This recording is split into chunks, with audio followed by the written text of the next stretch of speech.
Let me tell you about two brothers. Same parents, same house, same school, same starting salary at 22. One of them started investing $200 a month the day he got his first paycheck. The other waited. He said he'd start once things settled down, once he got a raise, once he paid off some stuff, once life felt a little less chaotic. He started 10 years later. Same $200 a month, same investments, same everything. By the time they both turned 60, the brother who started early had almost twice as much money. Not a little more. Not 20% more. Almost double. And here's the part that messes with people's heads. The brother who waited actually put in more money over his lifetime, because he kept investing for a few extra years at the end to try to catch up. He worked harder, saved more, tried harder, and he still ended up with roughly half. That's not a story about luck. That's not a story about picking better stocks. That's a story about something most people think they understand, but actually don't. And once you really get it, you start to see money completely differently. So let's talk about compounding. Not the textbook definition. The real one. The one that explains why some people quietly build wealth without ever feeling rich,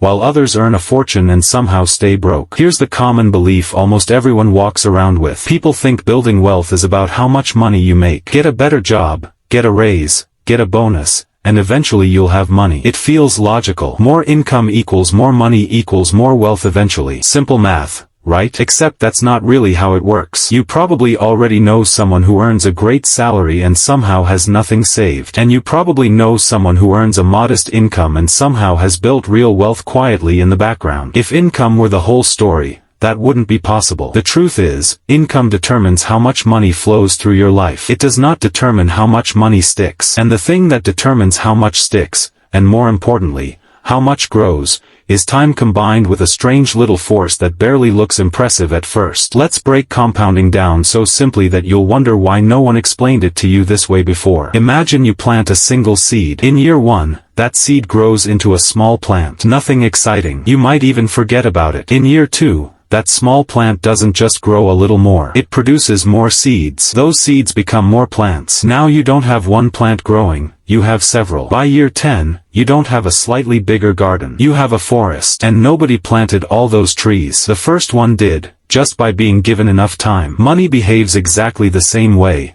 except people don't notice because money doesn't visibly grow. A seed becomes a tree you can see. Money sits quietly in an account, looking almost the same year after year, until suddenly it doesn't. Here's the actual mechanism. When you invest money, it earns returns. Let's keep it simple and say your money grows by a certain percentage every year. The first year, you earn returns only on the money you put in. Nothing dramatic. But here's where it gets interesting. In year 2, you don't just earn returns on your original money. You earn returns on your original money plus the returns it already made. In year 3, you earn returns on all of that combined. Your gains are now generating their own gains. This is the part people technically know but don't actually feel. Your money starts working, and then the money your money made starts working too. Then the money that money made starts working. It's not addition anymore. It's multiplication stacking on top of multiplication. In the early years, this looks almost insultingly slow. You put in money, you check your account, and it looks basically the same. This is exactly where most people quit. They assume investing isn't working or isn't worth it,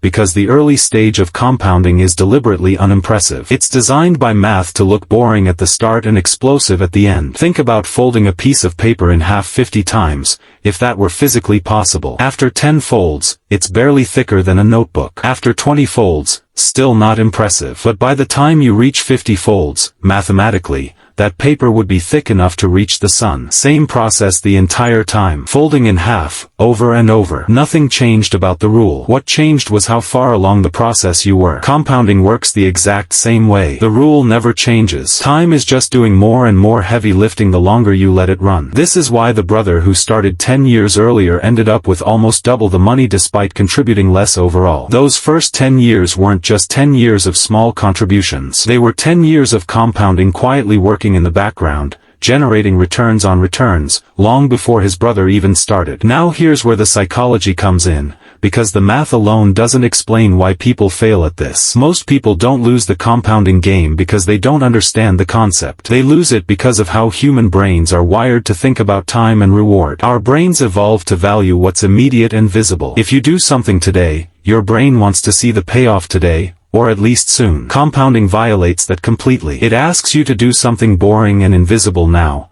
for a result you won't really feel for 10, 15, 20 years. That's an incredibly unnatural thing to ask a human brain to commit to. This is why people will happily spend money on something that feels good immediately, like upgrading a phone or eating out, but feel strangely resistant to putting that same money into an investment account. The phone gives an immediate emotional reward. The investment gives you nothing. No dopamine hit. No visible change. Just a slightly bigger number on a screen that looks almost the same as last month. So people unconsciously prioritize the choice that rewards them now, even when they logically know the other choice is better long-term. This isn't a willpower problem. It's a wiring problem. Your brain is doing exactly what it evolved to do. It's just badly suited for a financial strategy that requires patience measured in decades, not days. There's another psychological trap hiding here too. Because compounding looks unimpressive early on, people compare themselves to others and feel like they're falling behind. They see someone who started a business and made money fast, or someone showing off a big purchase,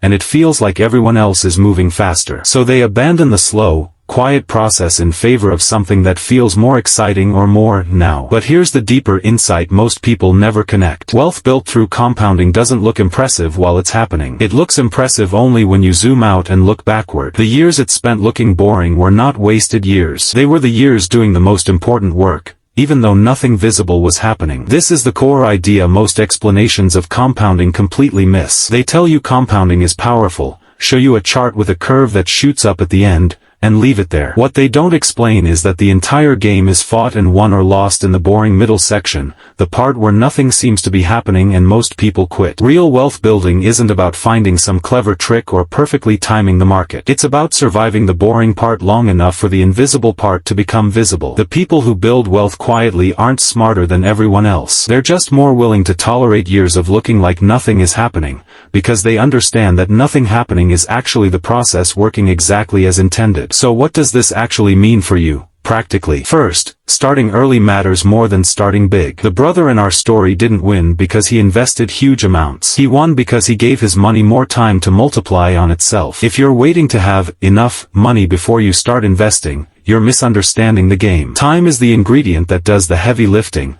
not the size of your first contribution. Second, expect the early years to feel unrewarding, and don't let that feeling trick you into quitting. If you start investing and check your account after a year and it looks underwhelming, that's not a sign of failure. That's compounding in its slow, unglamorous opening phase. The forest doesn't look like a forest after one season. It looks like a single seedling that hasn't done anything impressive yet. Third, understand that consistency matters more than intensity. You don't need to perfectly time when to invest or chase the highest possible returns. You need to keep feeding the process steadily and let time multiply the effort. Small consistent amounts left alone for a long time will almost always beat large amounts that start late, simply because compounding needs time more than it needs size. And fourth, recognize the psychological trap for what it is. Your brain will keep nudging you toward decisions that feel rewarding today. Recognizing that pull doesn't mean you have to obey it. Every time you choose the boring long-term move over the exciting short-term one, you're essentially trading a small feeling of satisfaction now for a much larger outcome later,